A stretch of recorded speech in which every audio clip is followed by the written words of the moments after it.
I work in food service, front of house. In the early days of the pandemic, with restaurants closed, I was taking work wherever I could find it. An old friend clued me into a medical office that needed someone to come in and do a bit of light filing for them. I was able to go in at night to limit direct contact with people, so I jumped at the opportunity right away. I wanted to avoid the bus if I could, due to crowds, so I decided to swing for a rideshare app. It's not all that expensive in my area, and I really didn't want the virus. I headed in at almost 3 a.m. because it was after the cleaning crew had left. I was kicking myself for being so cautious, though, because I was exhausted. I stumbled onto the block looking for my ride, and to my tired self's great relief, the car spotted me and almost immediately pulled up, asking, "Uber?" I got in and we drove off. The ride was taking a while, but I had only just moved to this place last year, so I wasn't familiar with all of the surrounding areas and I thought nothing of it. I was pretty alert at first, so I was trying to pass the time by playing games on my phone. But my driver's car didn't have a compatible phone charger for my phone, and I wasn't sure if the building would have one either, so I put my phone away to save battery in case I needed to call a ride back. I shut my phone down into airplane mode and eventually drifted off to a combination of tiredness and boredom.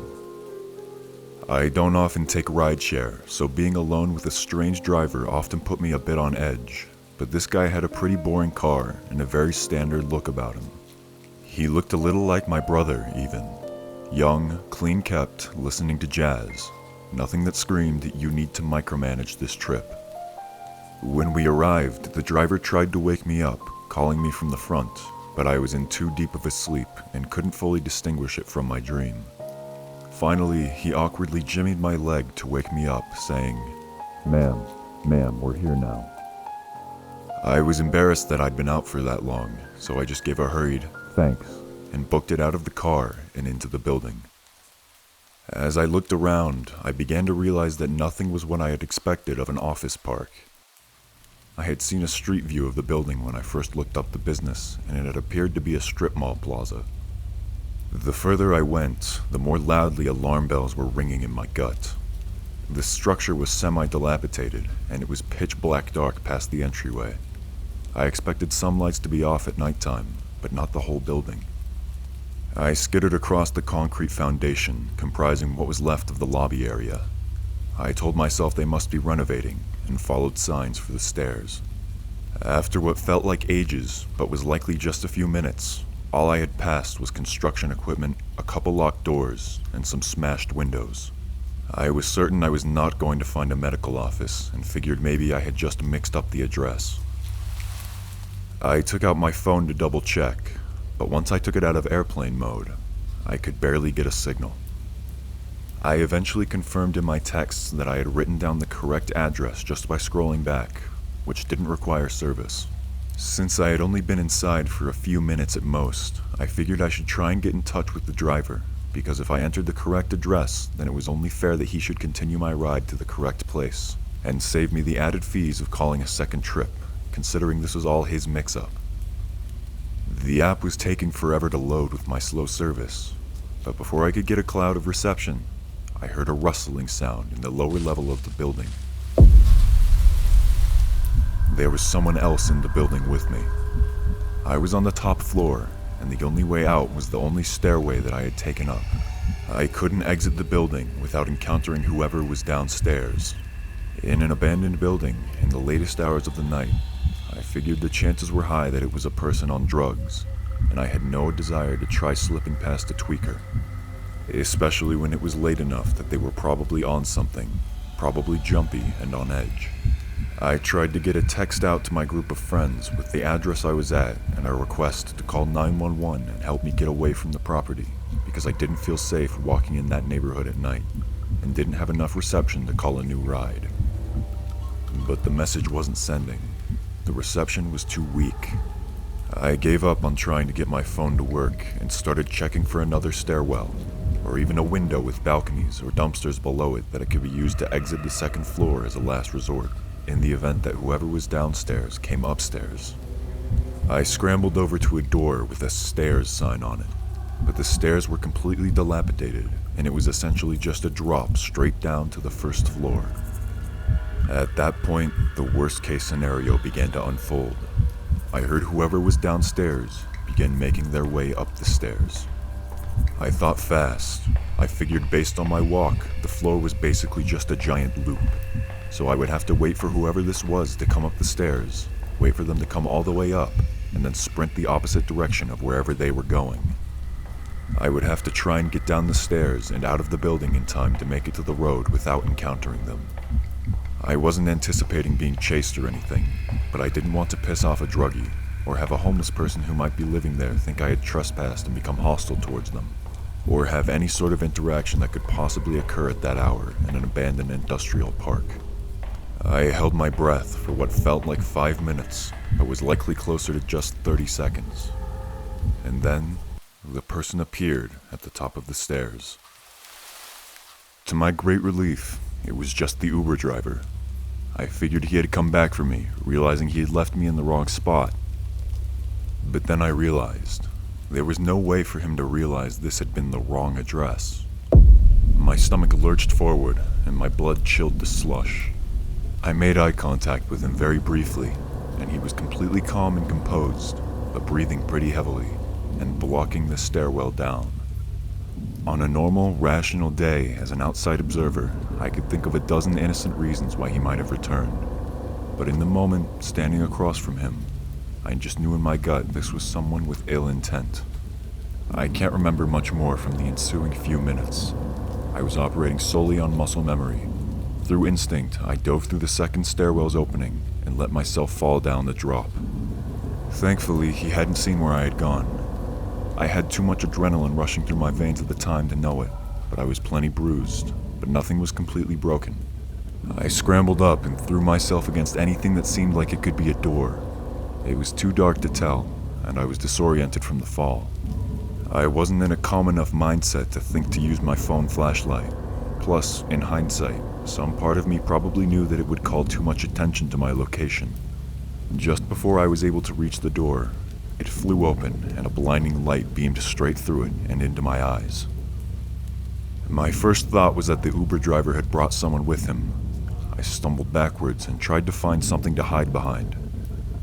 But before I could, a voice called out, "This is the police department. Everyone get on your knees with your hands in the air." I didn't believe it was the police at first. I was in such a fight-or-flight mode and had already committed to flight that I continued looking for ways to get out. But he kept shining the flashlight right at me and yelled again. I said, "On the ground, now. Hands out where I can see them." He sounded so authoritative that I just automatically did exactly as he asked. He approached me and finally shined the light away from me. It took a second for my eyes to adjust, but once I did, I could see that he really was a police officer.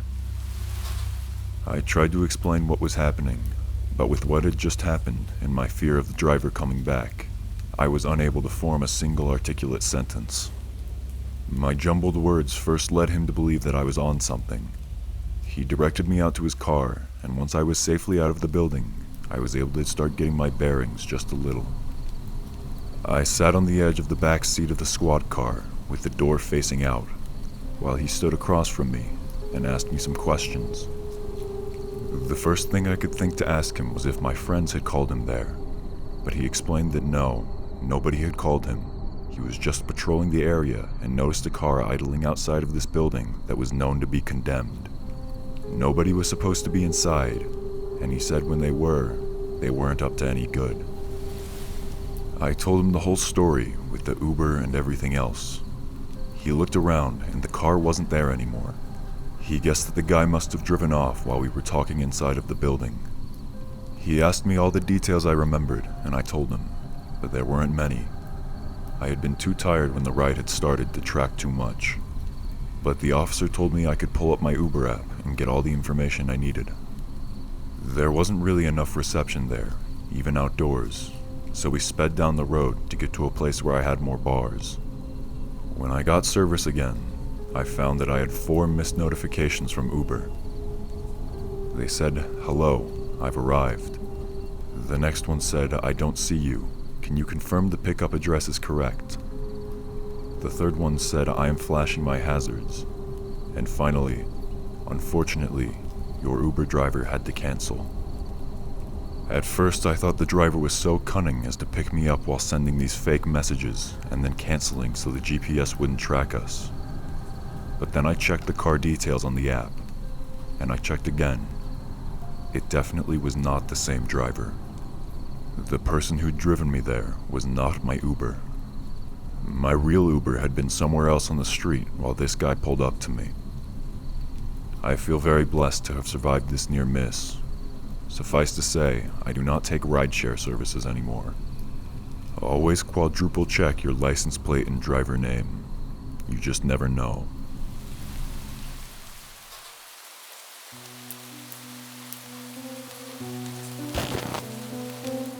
This happened about 4 months ago now.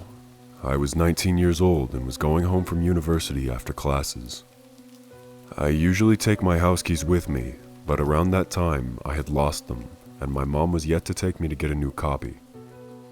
I remember I kept insisting that we go get new ones, but she never listened, so at that time I had no way to get into my house. I called one of my aunts to see if I could go and hang out at her workplace in the meantime. She said yes, and then told me to call an Uber. She told me she'd be paying for it as soon as I got there. Now, the Uber didn't pick me up exactly at my home. Instead, it parked at the house across the street. As I was walking over, I noticed the guy inside of the car. The moment I saw him, he gave me kind of a weird vibe. But I also tend to get paranoid every time I so much as hop into a taxi. So I just got in, rolled down the window, and kept a grip on my phone. The ride seemed relatively normal at first, until we got to the area where my aunt's workplace was. I could see it out of the window. It was a convenience store inside of a condominium, but the driver completely drove past it. When I asked him about it, he claimed he was just following his GPS, but when I asked him to let me see the GPS, he refused. In fact, he wasn't even looking down at anything. He seemed to know exactly where he was going. Thinking back, I was kind of doomed from the start because I didn't know the directions around the place. I had to completely depend on the driver being a trustworthy person and taking me to the correct location. Even though I didn't know many directions, I was still somewhat familiar with the area we were in. But even with my little bit of knowledge, I had no idea where he was taking me. At this point, my mind was racing, trying to think of what to do. We had driven past a bunch of empty housings. A couple of them even seemed to still be under construction. After a while, he stopped near a place that looked like the end of civilization. We were on a barren hill, with no one but us in sight, and he turned off the car. I looked down at my phone and realized I was running out of credit. As soon as I thought that, my aunt called me and asked, "Where are you?" I felt my heart drop, because I had no idea where I was, and this dude was just turned around, staring at me. I told her I didn't know, and I asked him, "Hey, where did you take me?" He looked at me and replied, "I wouldn't know what to tell you, kid." That was enough for me. I grabbed my backpack and opened the door quickly. I yelled aloud, "That's fine, I'll see myself out." And I ran, faster than I had ran in a very long time. I remember I was afraid of carrying my backpack on my back in case he was chasing me and could pull on it. So I moved my backpack into my hands as I thought of where I could hide. I looked behind me, and the driver was following me in his car. I spoke to my aunt again and told her not to hang up the phone. Then I saw an empty housing unit that was under construction. It was surrounded by concrete walls and a strong bar gate. There was just enough space under the gate to crawl in, so I threw my backpack over it and I crawled under. There was a huge electric control box, big enough that I could fit inside, so I opened it, crouching inside, hidden. I was still on the phone with my aunt. At this point, we had been joined by my other aunt and my uncle. They were all putting credit on my phone and asking for my live location through WhatsApp, but I had no idea where I was. I waited there for 2 hours, but this guy wouldn't leave. Every time I peered out, he was still there, wandering around. Inside the electrical box, there were tiny spiders and old honeycombs lining the inside. So I was also fighting my arachnophobia and trypophobia at the same time. Eventually, after 2 hours, the guy left. As soon as the guy was gone, my uncle sped up there in his truck. Given that neither of us knew where I was, it was going to be difficult for him to find me. He kept honking and told me to tell him if I could hear him getting closer. After a while, I finally heard him and came out of hiding. On my way home, I thought maybe this could have been a misunderstanding, and I just jumped out of some guy's car like a maniac without even paying him. But when I got home, I checked the Uber app. Not only did it say that I had already paid, but it also said that I had made it to my destination, so I ruled out that possibility. The whole situation really could have gone terribly wrong. My parents believe this guy must have been a rookie who maybe felt sorry for me and let me go. Because if he had wanted to, he could have hurt me with some sort of weapon or just tried to kill me right then and there. I can't say I suffer survivor's guilt, because in all honesty I don't. But I can't help but think that could have been me whenever another kid or teenager is on the news as missing or found dead. I haven't taken an Uber since. I hope now we'll all be a little more cautious when using rideshare apps. If you would like to see 3 unsettling true horror stories about hospital patients, click here. If you enjoyed this video, please leave a like and subscribe to let me know you want to see more.